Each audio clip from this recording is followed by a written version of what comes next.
Siya-ke agcine efikile kubo nje, ngiyacabanga i-relief abantu bakubo abayifila sebembona ukuthi hawe ma nangu uyaphila. Bajabule-ke ukuba ukuthi hawe ma ubuyile, yakhona ulimele mfethu nokubeziwe ngokocansi but at least uyaphila yabo.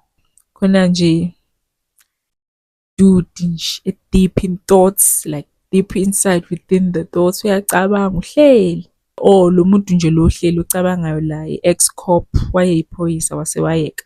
Kube khona umuntu onokhayo ka-ex-cop avule. Ubhuti kaSiyamthanda lo, amtshela ukuthi ucela usizo. Shuthi akazi ukuthi lo uSiyamthanda usebuyini. Ucela usizo, usisi wakhe ulahlekile. Njengawo wonke la mantombazane alahlekayo la.